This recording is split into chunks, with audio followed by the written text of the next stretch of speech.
Hi everybody, I'm Debbie Reynolds with Rocky Mountain Lodge, and today we are going to make a summertime favorite bread. We're going to make zucchini bread. Everybody probably has zucchini coming out their ears right now if you're a gardener, and if you don't have a good recipe, you're not going to be able to make a good zucchini bread. I'll tell you a little story about the zucchini bread recipe in a minute. I first want to let you know that you can find this recipe in my cookbook, Rocky Mountain Lodge and Cabin's More Favorite Recipes, which you can get at our website, RockyMountainLodge.com, and click on the gift shop tab and you can purchase this cookbook there. There are 500 recipes in here, and one of them is for the zucchini bread. And if you enter the promo code Cooking Live, Facebook Cooking, you can take $5 off that cookbook. So go ahead and pick up that cookbook. And you can also find the recipe on our website, RockyMountainLodge.com, and click on the recipes tab, and this recipe is there as well. So this recipe I got from when I was living in Wisconsin at Paddock Lake. I had a girlfriend that lived a couple blocks away from me. Her name was Virginia Wiegand. We were great friends for a couple of years during a time when life wasn't so good. You know what those junior high years are like. Anyway, Virginia Wiegand got this recipe from her grandma and shared it with me when we were teenagers, and I've been making this recipe ever since with I think maybe one or two tweaks. But this recipe is very dear to me because it came from a very special friend, and it is an excellent recipe. Sometimes those good old-fashioned recipes are just the best, and so stick with those. This zucchini bread recipe is from Virginia's grandmother, and I just love it, and so does everybody else. So we're going to start with 3 eggs that I'm just going to crack in here. So we're going to put these in here. Sometimes I like to prep them ahead of time. I keep my eggshells here because I end up baking them and then crushing them up and putting them in the garden. Kind of helps give minerals to your soil and keeps some of those nasty critters away, supposedly. They don't stop the deer from eating our stuff though. So we've got 3 whole eggs here, and then we are going to add 2 cups of sugar.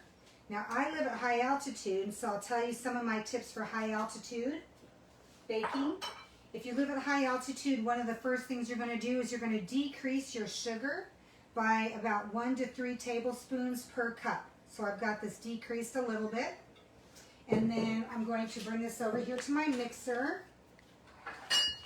And we are going to mix this 2 cups of sugar and 3 eggs together. So decreasing your sugar is the first step when you're at high altitude. Otherwise, if you're not at high altitude, 2 cups of sugar. All right, and so while that is doing its thing, I am going to add in a 1/2 cup of milk. Now, if you're at high altitude, you want to increase your liquid ingredients by 1 to 2 tablespoons per 2 to 3 tablespoons per cup.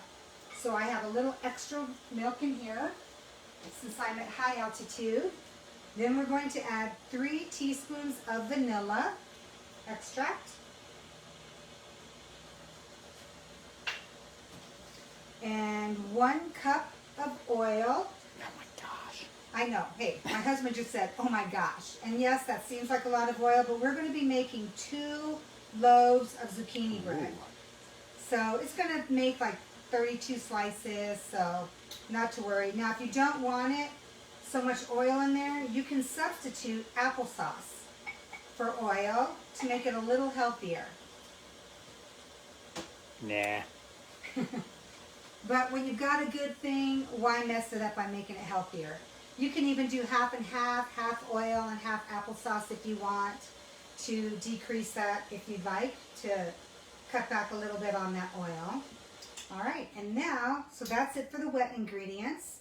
Now we're going to start with 3½ cups of all-purpose flour, which I have already sifted. And then we're going to add to it 1 teaspoon of salt, 1 teaspoon of baking powder. Now, if you're at high altitude, you want to decrease your baking powder by about 1/4 teaspoon at my altitude. I have a web page on my blog that tells you all the different tips on things to do and how much to increase or decrease things for high altitude cooking and different amounts for different altitudes. I live at 7,500 feet, so I've adjusted mine for my altitude. And then 1 teaspoon of baking soda, which I've decreased by 1/4 cup for my altitude. And then 3 teaspoons of ground cinnamon. And those are our dry ingredients. And now I'm just going to mix these together. Move that zucchini out of the way. So mix these up a little bit before I put them in here. And the reason why I like to use a whisk is because it keeps that flour aerated and doesn't become all dense and clumpy. So the more air we put in it, the lighter our baking is going to be, our breads. And so now I'm going to add these dry ingredients to the wet ingredients. Just kind of tap these in here.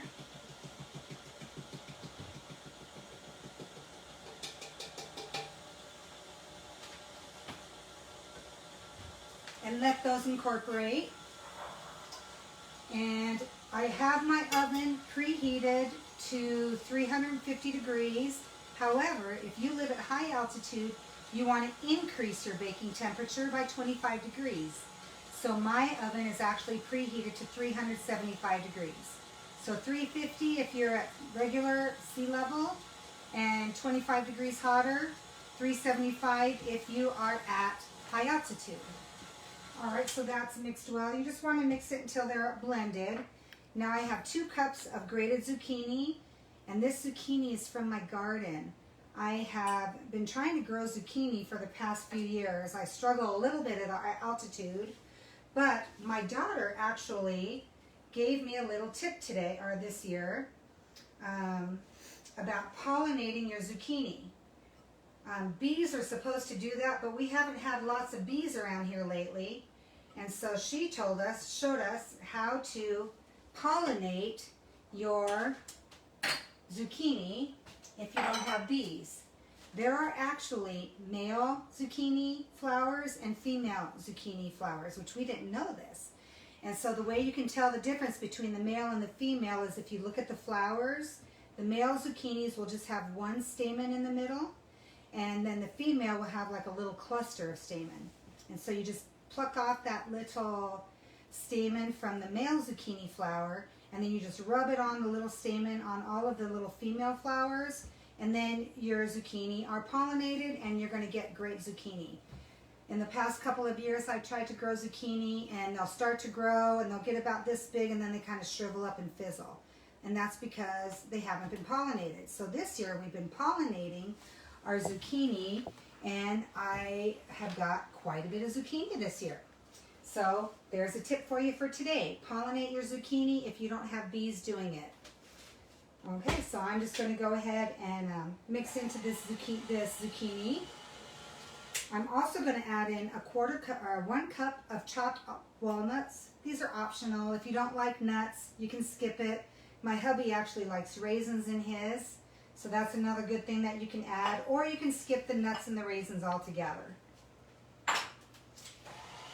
And to keep nuts fresh, did you know that nuts can go rancid? Any kind of nuts, the oils in them can make them go rancid. And so if you keep your nuts in the refrigerator or the freezer, they'll last a lot longer. And so I keep my nuts in the fridge since I use them fairly often, but sometimes not often enough to make them go south. So now that this is all blended up, I have 2 loaf pans here. This recipe is going to make 2 loaves. So I am just going to divide this batter into these 2 loaf pans. Scrape all that goodness out of there. I don't have any grandkids around here to lick the beater and lick the bowl right now. My hubby might though. I know he would if it was chocolate chip cookies. That's one of his favorites. And oatmeal raisin cookies, those are another favorite. All right, so here is our batter. You can see I like to keep my peels on because it just gives it a little bit of color. When I grate my zucchini, I really like the green little pieces from the peels. There's also extra nutrients in there too. You just wash your zucchini before you peel it and it'll be pretty good. And it gives it that extra little specks of color.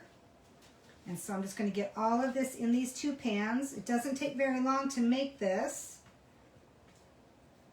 I got all of my prep work done ahead of time before the video started.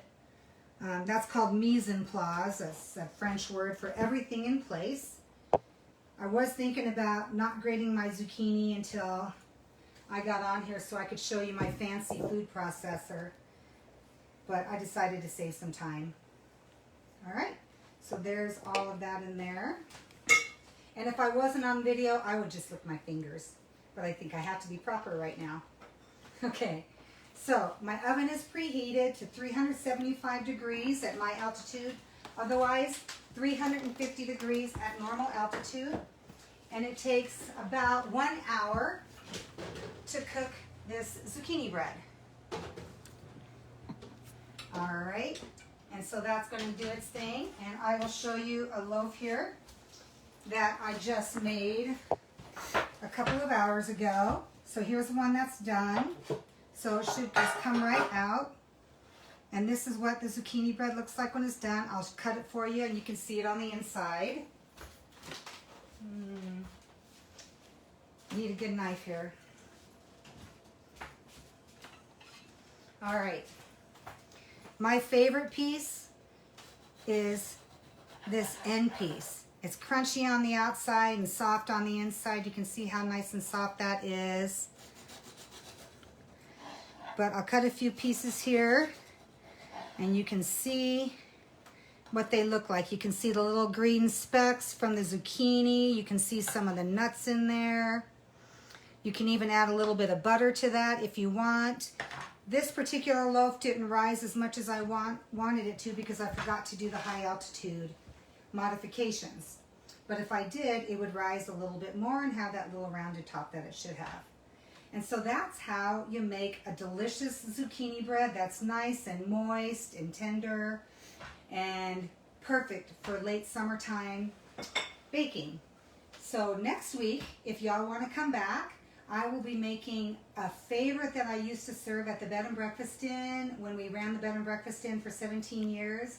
I made this recipe called lingonberry French toast. Super easy, super fast. When I was gone from the B&B, my husband would make this for our guests, so anybody can do it. Grandkids can make it, really easy and quick. So come back next week and I'll be making lingonberry French toast and 90-second omelets. If you can believe it, we can make an omelet in 90 seconds, and I'll show you how. I learned how to do that at an innkeeping conference that I went to, and I'll tell you some tips about that. So in the meantime, like this video, share this video, put comments in the comment section, any other foods that you'd like to see me make or that you want to learn or any other tips you are interested in, let me know. And in the meantime, visit my website at RockyMountainLodge.com. And you can find this recipe on our recipes tab, and it's in our cookbook, and you can purchase this there from the gift shop. Have a great day, everybody, and I'll see you next week. Bye.